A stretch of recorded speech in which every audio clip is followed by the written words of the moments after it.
Steve Jobs, Elon Musk, ce sont des entrepreneurs richissimes, ultra médiatisés. Mais si je vous disais que l'entrepreneur qui a le plus changé le monde est beaucoup moins médiatisé? Bonjour les tortues, et bienvenue dans cette nouvelle vidéo de Top Tortue. Comme toujours, n'oubliez pas de mettre un pouce vers le haut, de commenter et de partager cette vidéo. Ça aide la chaîne à se faire connaître. N'oubliez pas également de vous abonner et de cliquer sur la cloche pour être prévenu lorsque je sors une nouvelle vidéo. Aujourd'hui, nous allons voir 10 entrepreneurs qui ont changé le monde. En 10e position, nous avons Thomas Edison. Son nom n'est peut-être pas le plus connu de cette liste, car il n'a pas vécu à notre époque. Mais il s'agit d'un entrepreneur exceptionnel. Il est né en 1847 et est mort en 1931. Thomas Edison est l'exemple parfait de l'entrepreneur qui tente beaucoup de choses, qui échoue, mais qui persiste jusqu'à trouver la bonne idée. Thomas Edison a eu une enfance difficile, notamment une infection à l'oreille qui l'aurait rendu sourd d'une oreille. Sa carrière professionnelle commence lorsqu'il sauve un enfant de 3 ans d'une voie de train. Le père de l'enfant lui apprend à devenir télégraphe, et c'est ainsi que sa carrière commence. La première de ses nombreuses inventions se fait alors qu'il est encore télégraphe. Pour s'assurer qu'il travaille bien, son supérieur lui demande de lui envoyer un message en morse toutes les heures. Thomas Edison a réussi à duper son supérieur en automatisant ce message toutes les heures. Pendant son métier de télégraphe, ses inventions continuent sans rencontrer un succès fulgurant. En 1874, il utilise l'argent gagné en tant que télégraphe, 40 000 $, pour monter une entreprise de recherche industrielle. Plusieurs dizaines de chercheurs travaillent pour lui. Il vit dans son laboratoire et serait capable de travailler jusqu'à 72 heures d'affilée. Il a déposé 1093 brevets. En 1930, il dépose son dernier brevet. Un an plus tard, toujours en travaillant sur ses projets, il meurt dans son laboratoire. En 9e position, Richard Branson. Richard Branson est né en 1950 et est notamment connu pour son entreprise The Virgin Group, comprenant par exemple Virgin Mobile ainsi que quelques 150 autres entreprises. Richard Branson n'est pas bon à l'école. Son proviseur lui dit « tu finiras en prison ou milliardaire ». Il ne croyait pas si bien dire. À 15 ans, il quitte l'école pour lancer le magazine Student, qui est un magazine étudiant qu'il publie à Londres.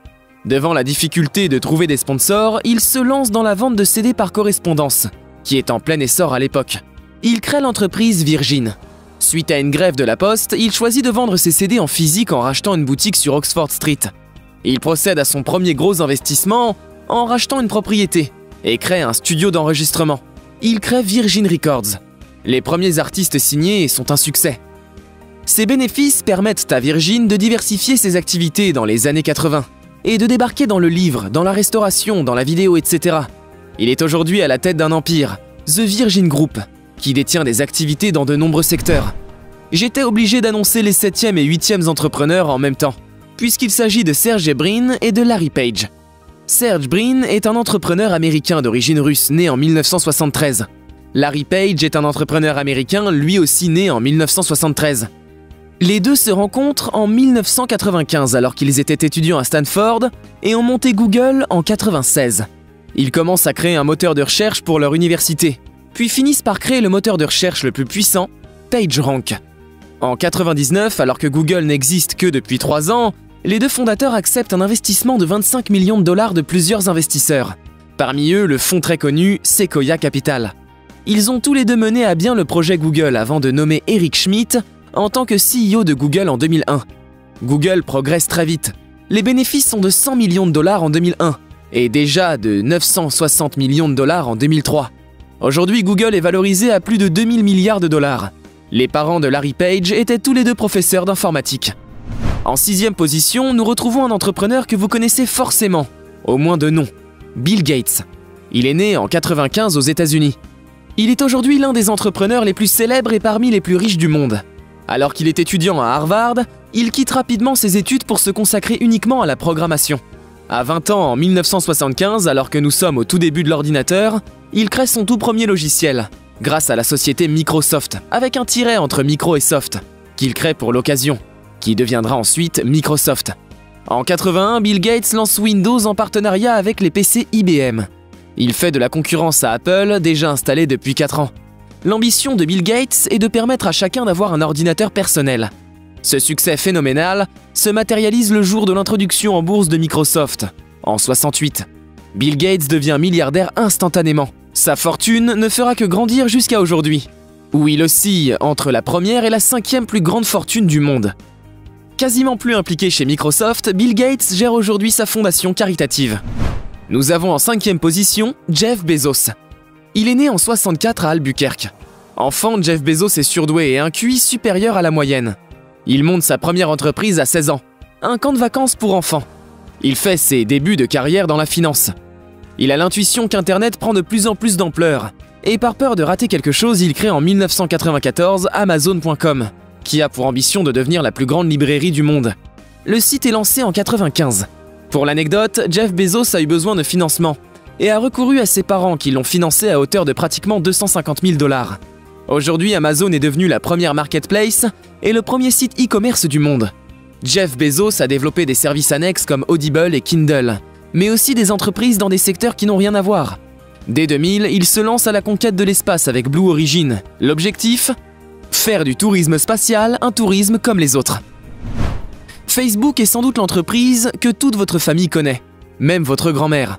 En 4e position, nous retrouvons donc Mark Zuckerberg. Mark Zuckerberg est né à New York en 1984. La première version de Facebook est lancée en 2000 à l'aide de Dustin Moskovitz, Eduardo Severin et Chris Hughes. Facebook est d'abord créé pour son université, puis ensuite dans les autres universités des États-Unis, puis au grand public. Le succès est immense. Le développement de la société est fulgurant. En 2012, Facebook rachète Instagram pour $1 milliard. La même année, Facebook rentre en bourse. En 2019, Facebook déclare travailler sur la blockchain. Mark Zuckerberg flairait un potentiel dans ce domaine. En 2021, il annonce que Facebook ne s'appellera plus Facebook, mais elle s'appellera Meta, en référence à la métaverse. Zuckerberg fait partie des plus grandes fortunes mondiales, mais aussi des plus gros donateurs aux associations, notamment dans la recherche pour des projets qui permettent d'augmenter la durée de vie de nos enfants. En 3e position, revenons plus loin historiquement et intéressons-nous à Henry Ford. Henry Ford est né en 1863 dans le Michigan aux États-Unis. Il est connu pour avoir créé l'entreprise qui porte son nom, Ford. Il a aussi marqué la littérature économique, grâce à la méthode du Fordisme, qui consistait notamment à payer ses employés plus cher que le marché. Ses parents sont fermiers et jusqu'à ses 28 ans, il oscille entre travail à la ferme et petit boulot à Détroit, une ville assez proche, et assez grande du domicile familial pour ambitionner d'y travailler rapidement. À ses 28 ans, il est embauché à Détroit en tant qu'ingénieur mécanicien. Son bon salaire lui permet de tester des inventions. En 1896, alors qu'il est âgé de 33 ans, ses recherches aboutissent, puisqu'elles mènent à la création de sa première voiture. Henry Ford présente son automobile à Thomas Edison, et devant son enthousiasme, il quitte son job et s'associe avec l'apporteur de capital Murphy.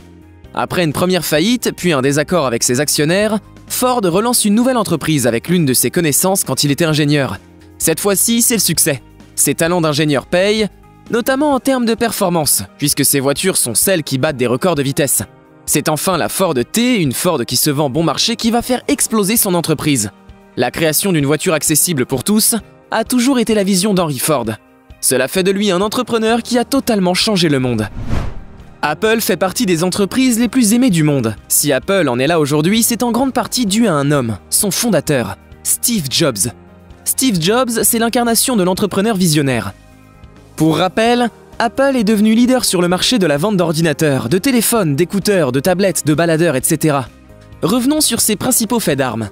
Steve Jobs crée Apple en 1976 avec l'aide de 2 associés. Il comprend assez rapidement le potentiel énorme des ordinateurs et crée dans le début des années 80 les ordinateurs Lisa et Macintosh, les premiers ordinateurs grand public bénéficiant des innovations apportées par la recherche.